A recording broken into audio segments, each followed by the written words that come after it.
Hey, what's up, Chuckers? Welcome to the outdoor edition of What the Chuck. I'm gonna do it quarantine hairstyle again. You can see I got the pond in the background, the sprinklers are running. Make sure you hit that subscribe button. Today I'm going to show you how I turn on my sprinkler system, how easy it is, how you can do it.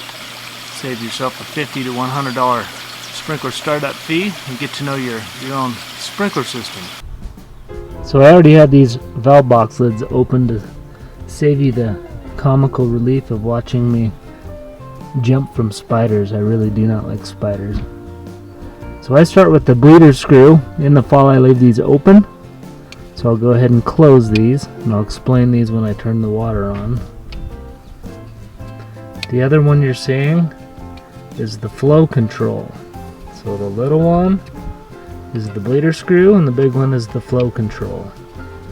So we're closing up the bleeders, and then I leave the solenoid valve cranked open just a little bit. So we'll go ahead and close those down. Don't go too tight, you'll strip the threads out. So I start with the valves, and then I go to the backflow device. This one here has a removable check valve in it, so you can blow them out. So you hook the air up to it. This one goes backwards into the house where the water turn on is and the drain, and this one goes out to the valves. There's a little divider piece in the middle here, so you're able to separate in and out. Some of these don't have these blowout ports, so some guys will hook their air up to these test ports. Not supposed to do that. Hopefully they put somewhere downstream here they put a T with a plug in to blow it out. So I'll go ahead and remove that check and put the running piece in.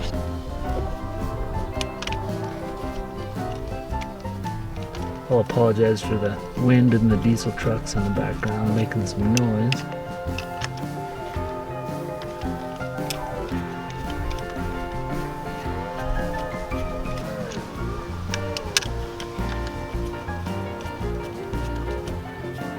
Sure dislike spiders. See how neat and tidy this is? I put gravel in here, so if you do get any water in it when you're working on it, or if you've got a leak, it helps keep it clean and drained.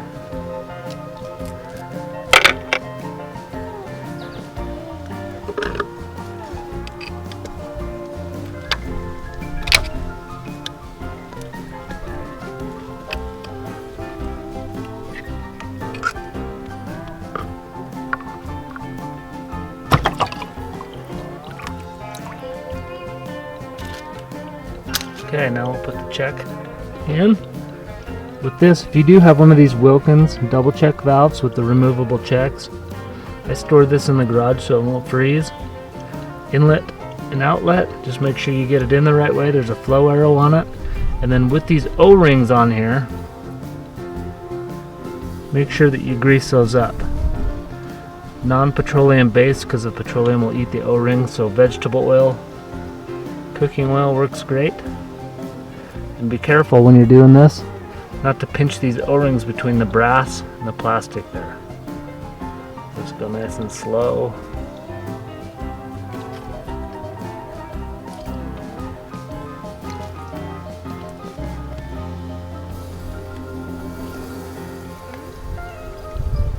That.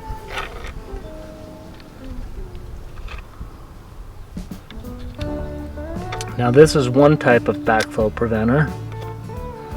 The other kind is a pressure vacuum breaker, and if you have one of those, they stick up out of the ground. It's usually a galvanized pipe that goes up into it. It's a brass device. It's got a brass or a plastic cover on it.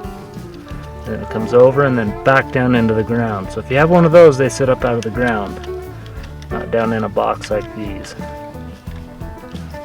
They're actually a better form of backflow preventing because you can visually see the water dumping out of that black or brass piece, whereas this one you can't really tell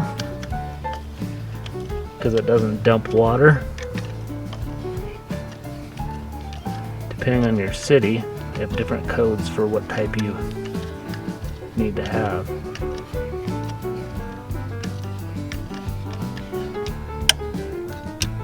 purpose of these and the PVB pressure vacuum breakers is to stop water from going backwards into your drinking water. When I used to sell these, people would throw a fit at how expensive they are, but they save you and your neighbors from potentially contaminated water. Okay, now these we're not going to get super snug, just like that. Now we're going to move on to the valves. Got one on each side, and then you've got these little guys up on top. These in the winter time should be left at a 45-degree angle, same with your pressure vacuum breaker, because they're ball valves. So if you have them fully closed or fully open, they trap water on the sides of them, and you can split these little guys out. And to replace them, they're about $20 a piece. There's 4 of them on here, unless you have this removable one, and you can take it in for the winter time. So 45-degree angles in the fall time when you're done blowing them out. So right now we're gonna turn them back so that they're closed, and I do the same with the big valves on the ends. On the side there's a little flathead slot. Just make sure it goes in line with the backflow device, that way you know they're off, so you can look down inside. Some of these have little black caps on the top of them in here. Those are just dust caps. They don't do anything, they don't seal any water off. They just keep dirt and debris from going down inside. This one's a little stubborn.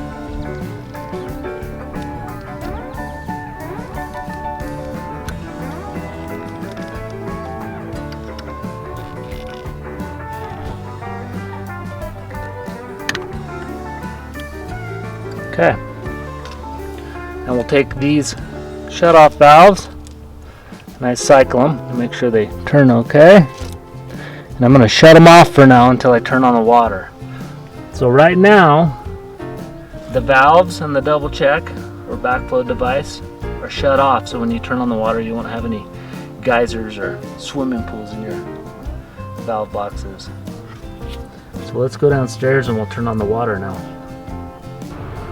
Alright, we're down by the shut-off. So you can see that's the main turn on for the house. And then it comes up. And it tees off and goes up to the sprinkler loop. And the other line goes up to the rest of the house. Now right above the turn on for the sprinkler is a drain valve. I've got a garden hose hooked up to it, so I can drain it out. So what I'll do is I'll shut that drain valve off, of course. Then I'll come back down and I'll slowly turn on the valve for the sprinklers. Just remember, anytime you're turning water valves on in your house, it's a good idea to go slow so you don't get water hammering and blow your pipes or fittings apart. Okay, again we're going to go slow.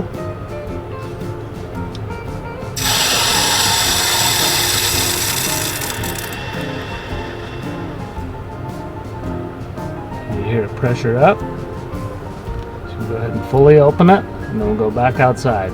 We use this industrial backdrop here.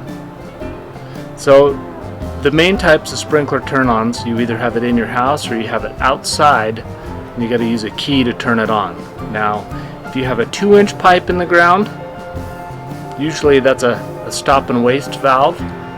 So you have a big heavy-duty key, you stick it down in the ground, and that valve is a 1/4 turn ball valve. So when you're using that key on that valve, make sure you get it all the way on or all the way off, because it has a little bleed port or a little drain port in it. And if you don't get it all the way on or all the way off, it'll bleed water out of that hole. So remember, 2-inch hole, 2 to 4-inch hole. Use a big heavy duty key clockwise or counterclockwise to turn it on or off. And then make sure you get it nice and snug. The other type is usually a 10-inch pipe that goes down into the ground, and that's a 2-valve system. You have a drain valve and then a turn on and off valve. So of course make sure you know which one's which. You can test them out, but put the key on the drain valve if you can locate that. Usually you can shine a light down in there, and it's the one coming off of There should be a T-type fitting in there. You'll see the water line will be in line with the T, and then coming off of that, there will be another valve that should be your drain valve. Close that one up, and then open up your other valve, and again, go slow. Alright, we made it back outside. And just remember, we shut these valves off, so there shouldn't be any water in here right now. So what we're going to do is open the first valve, this big valve. You'll hear it pressure up. Again, go slow.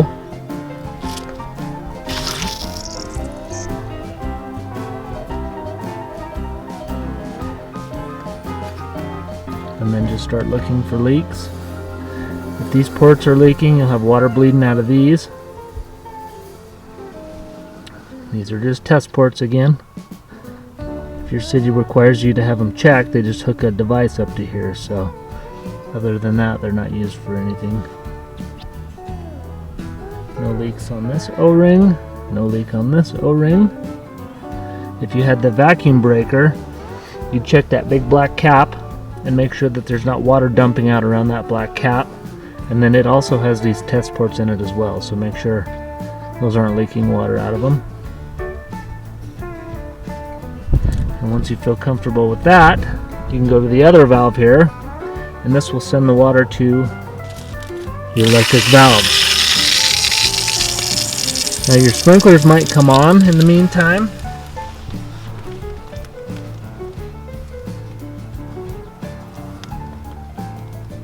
Finish turning that on, then we'll come over to the valves. Okay, we're at the valves. I don't see any leaking water here. So what we're going to do, as I was telling you before, we have these bleeder valves. If you can see that, there's the flow control and the bleeder. Usually the bleeder is smaller than the flow control, so it's easy to tell, depending on the brand of valve you have. And what we're going to do is just open these up until you get the air off the top of the valve. When you first turn them on, air will get trapped in here and they won't work properly. So all you do is just take your screwdriver. I don't like spiders, so I'm not reaching in there with my hands. And you open these up until you get water that bleeds out around them. Then you just shut it back down. Sprinklers might come on again.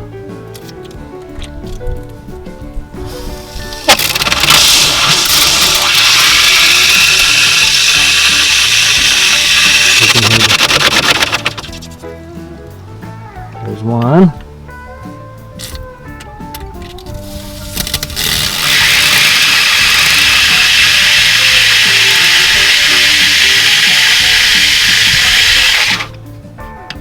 Station 2.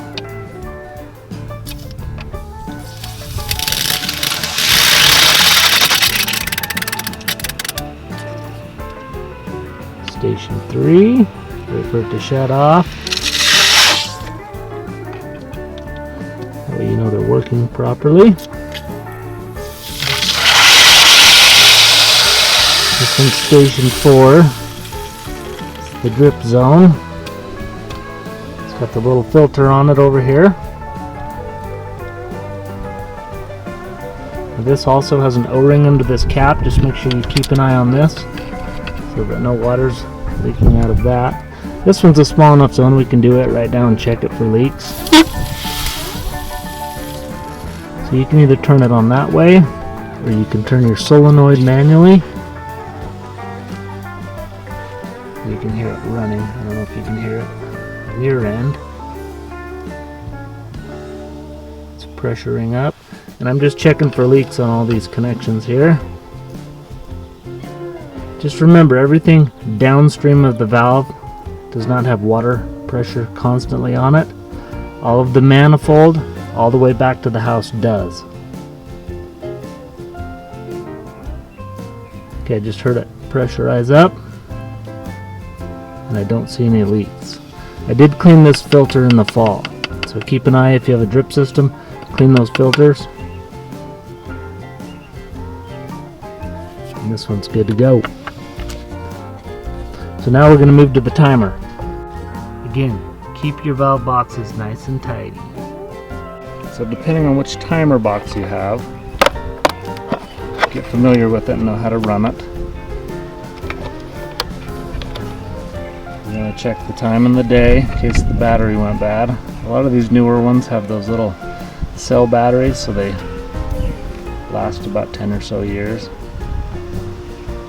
So we're checking the time in the day. Just run through, make sure everything's okay.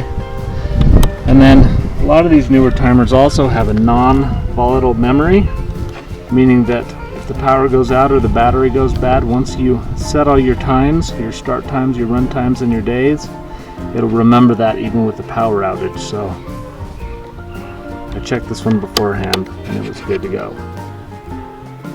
So get familiar with your sprinkler timer so you know how to run it. I got lazy and added a remote kit to mine. Saves me a lot of grief.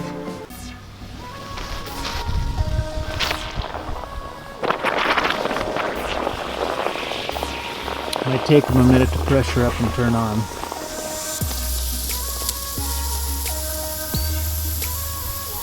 And then what I do from here is I'll go and I'll check every individual head and make sure that they are adjusted properly